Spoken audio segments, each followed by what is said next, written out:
monsieur le recteur. Donc, bonjour au secrétaire général, donc aux différents directeurs qui sont là et au chef de département. Bonjour à toutes les dames qui sont là, donc à nos sœurs qui sont là, présentes aujourd'hui pour célébrer avec nous cette journée de la femme. Merci Fatoumata, Fatou Silla, Ndeye Fatou, mon homonyme, ma petite sœur chérie qui m'aime bien et qui m'adore, qui me chouchoute tout le temps. Et franchement, merci beaucoup pour ta disponibilité. Elle m'aide beaucoup pour les enseignements de socio-anthropologie en médecine, au niveau de la licence 2. Donc, chaque fois quand on a besoin d'elle, elle est là. Il y a aussi d'autres dames, Madame Ndiaye de la bibliothèque aussi. Donc, je salue franchement l'appui des dames, mais aussi nos PATS femmes qui sont au niveau de l'UFR Santé et Développement Durable. Et je peux citer Khadi Sarr, peut-être qui est là, Diourbel, oui. Je peux citer aussi Mam Diara. Donc, on n'est pas nombreux, monsieur le recteur. On n'est pas nombreux. On est à Diourbel, en tout cas, un peu éloigné de Bambey. Donc, la dernière fois, j'ai taquiné dans le groupe de l'UADB qu'il formait les femmes à je ne sais pas quoi, mais ils nous avaient oubliés. Je pense, c'est Issa qui a fait ça, je pense, professeur Issa. Et je pense que c'est parce que nous sommes en minorité, mais je pense qu'il faut qu'on demande un peu de renfort, en tout cas au niveau de Diourbel. Mais elles sont pas nombreuses, mais elles font un excellent travail et c'est le lieu et l'occasion de les saluer, mais aussi de saluer toutes les braves femmes qui sont là, qui font un excellent travail aussi au niveau de l'université Alioune Diop de Bambey tout court. Donc, Koura, c'est la spécialiste de l'eau. Donc, je lui avais dit que moi, je serais là juste en tant que ta sœur pour modérer. Donc, elle m'a dit, tu peux ajouter juste 2-3 mots. Donc, j'ai accepté, mais elle a déjà bien campé le sujet, elle a posé le problème. Moi, je vais juste parler un peu de l'eau et santé, comme un problème émergent. Et pour cela, je vais suivre un plan suivant, l'introduction, donc l'état de l'eau, surtout parler des problèmes de l'eau, les conséquences qu'on peut avoir si on ne boit pas de l'eau potable naturellement et conclure. Donc, ça peut aller très vite. Juste pour montrer, pour insister, confirmer ce qu'elle vient de dire, l'eau est source de vie. Donc, peut-être j'aurais dû mettre une sénégalaise, mais c'est une photo que j'ai empruntée de ONU Femmes pour montrer encore une fois que l'eau est source de vie. Nous avons besoin d'eau pour pouvoir vivre. Et donc, voyez, comme vous le voyez, l'eau est indispensable à la vie et pour trop de personnes. Beaucoup trop de personnes, nous sommes trop nombreuses sur Terre. Machallah, on a envie encore d'être plus nombreux, mais il y a beaucoup de monde et c'est difficile d'en avoir accès et quelquefois c'est impropre à la consommation. Il y a de l'eau, mais on ne peut pas le consommer. On ne peut pas la consommer parce que c'est impropre à la consommation. C'est le produit alimentaire le plus essentiel à la vie des êtres vivants et en particulier pour nous, hommes, donc les êtres vivants, les animaux, les moutons, etc., mais particulièrement pour nous, et elle représente 70% du poids corporel. Donc, on est là, vous pensez qu'on n'est que os et trucs, mais 70% de nous-mêmes est constitué d'eau.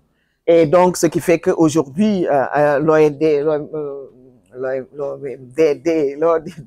6, donc, statue surtout, fait focus sur cet accès à l'eau, donc, et souhaiterait qu'on garantisse un accès à l'eau à tous, et un accès à un assainissement et assurer aussi une gestion durable des ressources en eau. Et donc, moi, je m'intéresserai plus à améliorer la qualité de l'eau comme l'OMD2. Donc, on sait que 2 milliards de personnes en 2021 donc, étaient en situation de stress hydrique. Donc, on n'avait pas accès normalement à l'eau, 2 milliards. En 2022, il n'y avait que 1,7 milliard de personnes qui avaient accès à l'eau potable. 1,7 milliard, donc soit 73% et 6 milliards de personnes. Et on sait que l'eau contaminée et le manque d'assainissement, le fait que les gens vont faire leurs besoins à l'air libre, c'est pas partout où on a des toilettes. C'est pas partout où on a des toilettes. Vous sortez juste ici, vous allez vous retrouver dans des villages où les gens n'ont pas de toilettes. Donc, ce qui fait que il y a la contamination microbienne de l'eau potable par les matières fécales. Donc, les gens font leurs besoins partout, donc ce qui va entraîner une contamination de l'eau. la transmission de maladies, elle l'a dit tout à l'heure, mais aussi ce qui va entraîner un plus grand problème, risque pour la salubrité de l'eau potable. Donc, on n'aura plus d'eau potable. Et c'est pourquoi, d'ailleurs, dans nos maisons, on demande à ce que même là où on fait la vaisselle, que ça soit un peu distant des toilettes. Donc, les cuisines soient un peu distantes des toilettes. Parce qu'en général, souvent, c'est un bâtiment, tu as les toilettes, tu as la cuisine à côté, etc. Mais il faut faire très attention parce qu'on peut avoir une contamination de l'eau. 7 patients sur 100 dans les pays à ressources limitées comme le nôtre et 15 patients sur 100 dans les pays à revenus intermédiaires ou élevés contractent au moins une infection nosocomiale, c'est-à-dire une maladie à l'intérieur de l'hôpital. Vous allez à l'hôpital, vous n'êtes pas malade et vous contractez une maladie infectieuse alors que vous n'avez pas demandé à contracter cette maladie. Pourquoi? Parce qu'elle dans nos hôpitaux. Il n'y a pas d'eau. Normalement, dans les bureaux de médecins, on doit avoir un lavabo avec de l'eau courante. Malheureusement, chaque fois, à chaque geste, tu dois te laver les mains. Quand un malade rentre, le malade ne doit pas sortir avec une infection. Tu dois à tout moment te laver les mains. Quand tu touches au matériel, les téléphones portables, tout ça, quelquefois tu consultes, tu as le téléphone portable, tu appelles, tu te contamines les mains et tu contamines le patient qui est en face de toi. Donc, ce qui veut dire qu'il faut qu'on fasse très attention. Le ménage dans les trucs, la gestion de l'hygiène. Vous allez dans nos hôpitaux, pratiquement, vous voyez les tas d'ordures, quelquefois et tout. Donc, ce qui fait que aujourd'hui, ça peut être source d'infection nosocomiale. Donc, infection associée aux soins. Une mauvaise gestion des eaux usées urbaines, industrielles et agricoles implique des centaines de millions de personnes ont une contamination dangereuse et une pollution, expose toutes les personnes à une contamination dangereuse et une pollution chimique de l'eau potable. Donc, et on estime que chaque année, environ 1 million de personnes meurent de diarrhée à cause de l'insalubrité et de l'eau potable et du manque d'assainissement et d'hygiène. Et c'est ce qui va juste nous permettre de parler un peu de l'état actuel de l'eau. Hein. Je ne vais pas rentrer dans les détails parce qu'elle l'a dit tout à l'heure. Il faut une maîtrise de l'eau pour une survie. Plusieurs pays aujourd'hui sont en dessous du seuil de pénurie qui est grave aujourd'hui. Et je pense que c'est important, comme elle l'a dit, l'eau est source de vie. Les mers, les océans, 97,5% de l'eau de la planète, alors que l'eau douce, tu l'as dit, 2,5% du stock, dont 2 tiers dans les glaciers et 1 tiers dans les nappes souterraines. Et nous, ce qu'on utilise, c'est souvent ces trucs-là. Moins de 1% se compose d'humidité et d'air. Et 0,3% dans les rivières se renouvellent tous les 6 jours. Et les lacs et ruisseaux, ils se renouvellent tous les 17 ans. Donc, ce qui veut dire qu'il faut quand même du temps pour pouvoir se régénérer. Et la quantité d'eau consommée de 2500 à 3000, plus de la moitié déjà ont été prélevées. Donc, par l'agriculture, 67%, l'industrie, 23%, les agglomérations, 10%. Donc, ce qui fait que aujourd'hui, si on fait cet état-là, donc, il est important de faire attention et de se poser une question, qu'est-ce qu'on va faire dans l'avenir? Mais pourquoi boire de l'eau? Pourquoi l'eau? Parce que ça nous permet de maintenir le volume de sang dans le corps. Le sang se compose de pratiquement 50% d'eau.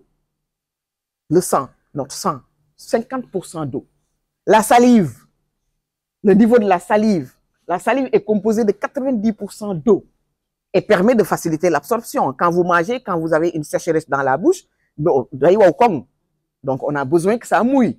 Donc, on n'a pas besoin que ça soit sèche. Donc, 90% d'eau pour faciliter l'absorption, le transport et même la digestion des aliments qui ont été ingérés.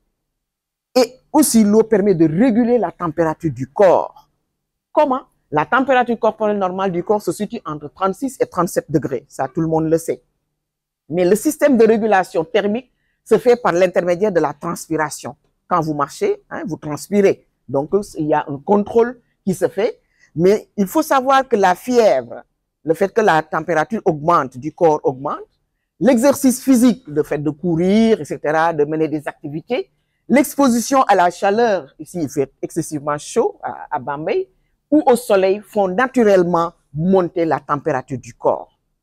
Et donc la transpiration, à l'opposé, va permettre de se rafraîchir et de mener la température à un seuil normal. Donc il y a un juste équilibre qui se fait entre ce système.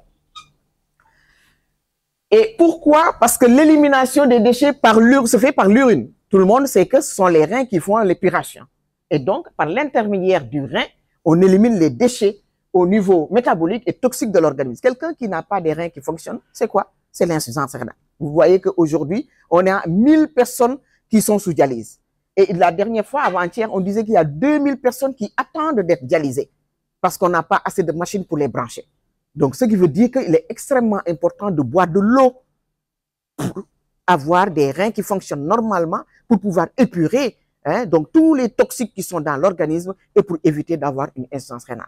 Je pense qu'ici, il y a des gens qui sont là de 8h à midi et qui ne boivent pas. De 8h à midi, vous ne buvez pas. Je pense qu'il est temps qu'on mette des fontaines dans les bureaux et que nous-mêmes, on ne va pas demander à monsieur le recteur de remplacer les fontaines parce que c'est pas possible, mais au moins qu'on réfléchisse à comment nous organiser pour avoir des fontaines et pouvoir boire régulièrement. Je pense que ça, c'est important. Gardez une belle peau. Donc, si vous quittez le matin la maison sans pour pourtant vous laver, vous allez froisser. Je pense que c'est important.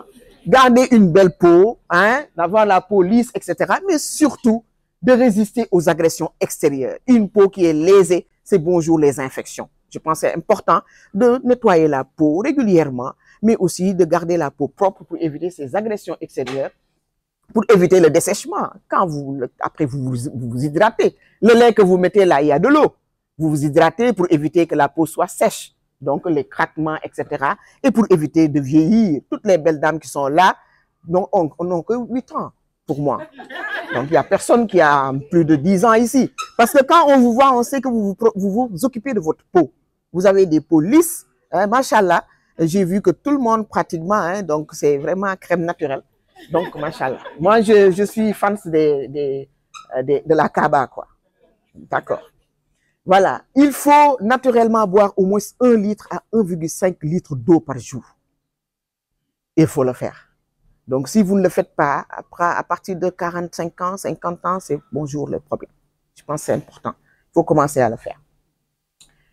Donc, quels sont les problèmes aujourd'hui auxquels nous sommes confrontés pour aboutir aux conséquences dramatiques, notamment les trucs toxiques, mais surtout infectieuses? C'est la dégradation des sols par l'engorgement et la salinité. Donc, elle l'a dit tout à l'heure. La pollution des eaux de surface, la contamination des eaux souterraines, comme elle l'a dit tantôt, le gaspillage dû aux installations défectueuses. La plupart du temps, quand on rentre dans nos maisons, franchement, regardez les tuyauteries, ça laisse à désirer. Donc, ça, on gaspille, et puis il y a les péromacs, c'est rouillé et tout, je pense qu'il faut qu'on fasse attention. L'industrie, l'agroalimentaire, l'hôtellerie, la papeterie, la chimie, la mine, beaucoup de problèmes qui sont liés surtout à la production de polluants organiques qui sont persistants, surtout notamment les pesticides pour l'agriculture, mais les métaux lourds, mercure, plomb, arsenic, on a envie d'avoir tout ça, ces métaux, pour un développement, mais c'est pas anodin. Donc, ça peut entraîner des conséquences désastreuses dans la santé. Par exemple, si on utilise les agents plastifiants à dose faible, ça peut entraîner des maladies endocriniennes, notamment les hyperœstrogénies, donc le cancer de l'utérus. Donc aujourd'hui, on sait que le cancer du sein, c'est le cancer le plus fréquent chez la femme. Donc ça, je pense que c'est l'occasion de vous le dire. Le cancer du sein, tout le monde parle utérus, mais le cancer du sein, c'est le cancer le plus fréquent chez la femme. Donc, ce qui veut dire que le deuxième cancer, c'est le cancer du col de l'utérus. Et donc, le fait de ne pas avoir assez d'eau même pour se nettoyer, c'est source d'infection. Et donc, source conséquence, c'est les cancers. L'effet disrupteur thyroïdien, l'hypersécrétion d'hormones de croissance, notamment, mais aussi les maladies cardiovasculaires, notamment le diabète, l'hypertension, les arthrites, mais aussi les maladies neuroendocriniennes en dehors de l'homme, des maladies neuroendocriniennes chez les animaux, notamment les tremblements. Vous voyez des animaux qui tremblent, il faut faire attention. Les mouvements anormaux, donc qui font pas en dehors du tremblement, qui font des mouvements anormaux, qui marchent, voilà. Donc ça, ce sont des mouvements anormaux. L'hypersalivation des animaux qui bavent, etc., etc. Mais aussi, on peut avoir des tumeurs malignes, notamment chez les rats. Donc, les conséquences infectieuses, c'est quoi? Donc, et on a besoin, nous, en tant que médecins et en tant qu'infectiologues, de la disponibilité en eau salubre et en quantité suffisante. Sinon, c'est quoi? C'est la contamination microbiologique. Quand on parle de microbiologie, c'est les virus, c'est les bactéries, c'est les parasites et c'est les mycoses, donc les fongies. Donc, contamination microbiologique de l'eau qui est à l'origine de la transmission de maladies telles que la diarrhée, hein, surtout chez les enfants, mais aussi le choléra, c'est aussi de la diarrhée, mais choléra, tout le monde connaît ici le choléra, la dysenterie, birutanien, hein, donc la fièvre typhoïde et la poliomyélite. Et la poliomyélite, pourquoi? Parce que il y a un moment, les gens faisaient des prélèvements pour voir s'il n'y a pas poliovirus dans les eaux usées. Donc, parce que, en fait, quand tu as polio, tu libères le virus dans les selles. Et donc, ça contamine, c'est dans l'eau, ça circule. Donc, pour éviter la poliomyélite, la conséquence ce soir, c'est les paralysies. Hein, vous voyez, beaucoup de femmes, beaucoup d'hommes, hein, aujourd'hui, qui sont paralysés parce que, donc, on fait la poliomyélite ou bien n'ont pas été vaccinés tout bonnement contre cette maladie. Et sachez que la diarrhée entraîne chaque année 550 000 décès. 555 000 décès. Et elle est la deuxième cause de mortalité chez l'enfant de moins de 5 ans. Donc, nos enfants ont besoin d'être protégés, d'être accompagnés. Donc, deuxième cause de mortalité. Et elle est à l'origine de 525 000 décès uniquement chez l'enfant. Donc, ce qui veut dire qu'aujourd'hui, il est extrêmement important que nous puissions avoir à notre disposition de l'eau potable. Elle peut durer plusieurs jours, cette diarrhée, et source de déshydratation. Et cette déshydratation, elle est qui est liée au diarrhée, c'est la plus grande menace qui est associée à cette diarrhée. Donc, avec des selles liquides, l'enfant vomit, l'enfant va à la selle, 4, 5, 6 selles par jour, l'enfant transpire, etc.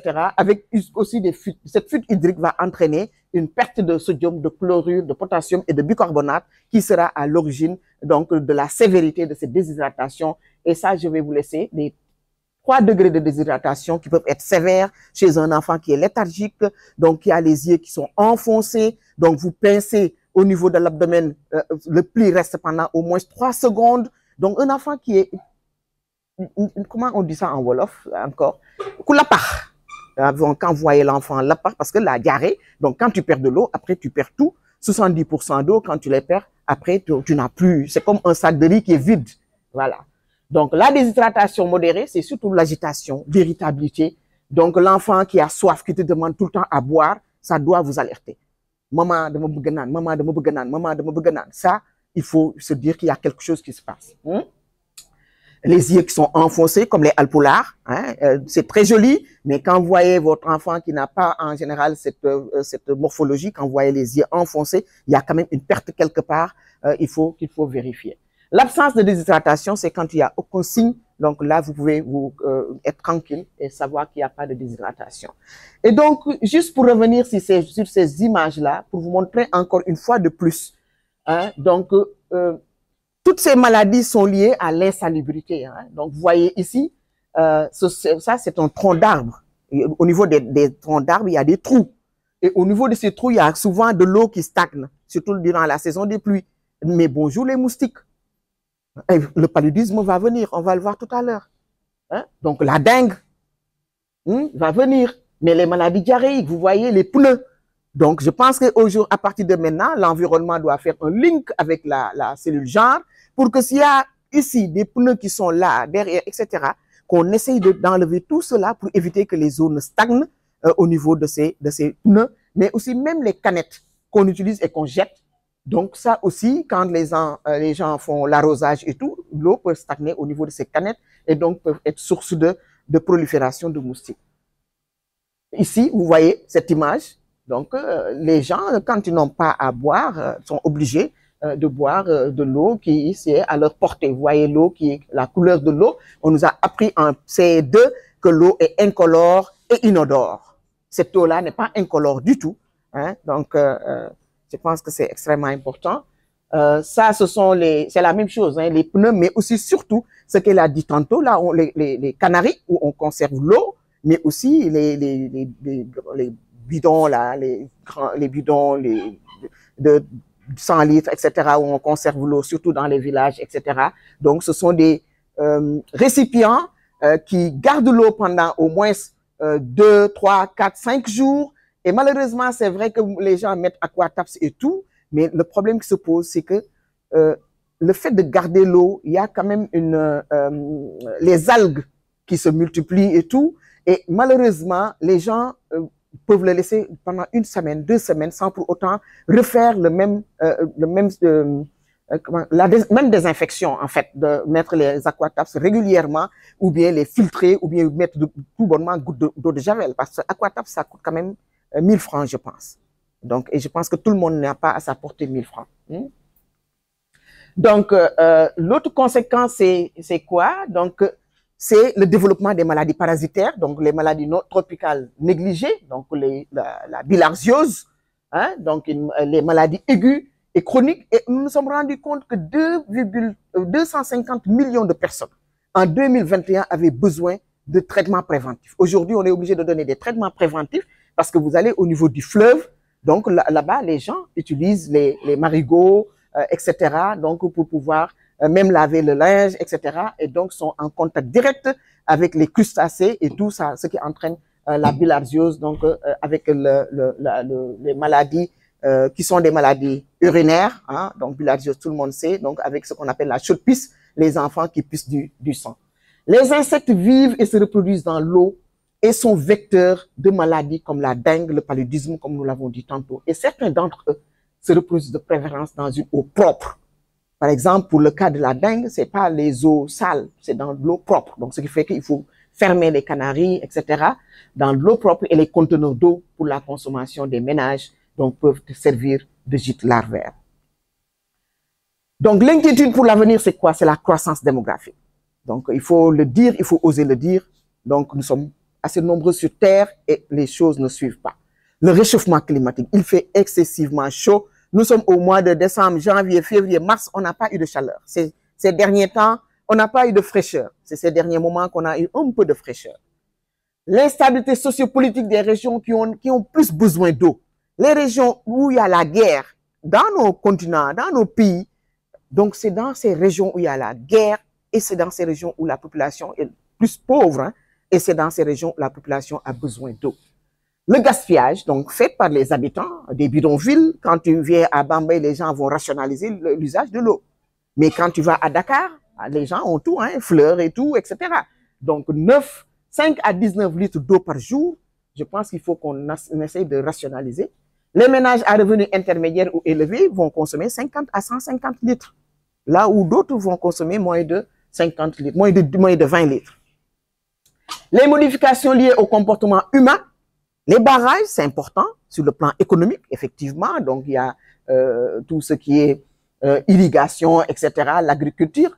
Mais les barrages aussi sont source de maladies parasitaires parce que les eaux sont là et les moustiques vont se proliférer et c'est bonjour les maladies parasitaires. Les hôtels qu'on construit dans le domaine maritime qui vont évacuer leurs déchets toxiques qui sont déversés dans la mer seront source parce que vous pensez que la mer va nettoyer les déchets? Non. Quand vous partez au bord de la mer, vous voyez que c'est sale. Mais la mer ne va pas nettoyer ces déchets. Donc, ce seront sources de maladies intestinales, de maladies aux différents toxiques, notamment plomb, etc., etc. Le développement d'industries chimiques, mais aussi la construction anarchique, les inondations. La construction anarchique sur les nappes phréatiques. Aujourd'hui, si on est inondé, c'est parce que les gens construisent là où il ne faut pas construire. Et je pense que ça, c'est quelque chose, c'est une inquiétude. Et si on continue après, donc on aura où habiter, mais malheureusement, on n'aura pas assez d'eau donc pour boire. Donc, en conclusion, je voudrais terminer par cette conclusion en disant qu'il faut, pour promouvoir et développer la santé humaine, il faut approvisionnement en eau 20 à 50 litres par jour pour chacun, pour tout le monde.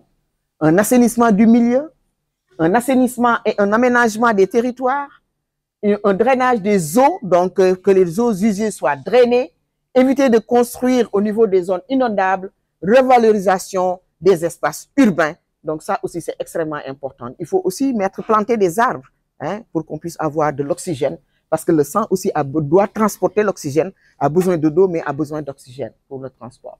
L'implication communautaire. Je pense qu'aujourd'hui, si on veut réussir, aujourd'hui, que ça soit dans le domaine de la santé, il faut impliquer les communautés. Que les communautés fassent le diagnostic elles-mêmes. Et si les communautés font le diagnostic, après, elles pourront trouver des solutions donc appropriées par rapport à leur propre peuple. Donc l'information, l'éducation, la communication pour un changement de comportement.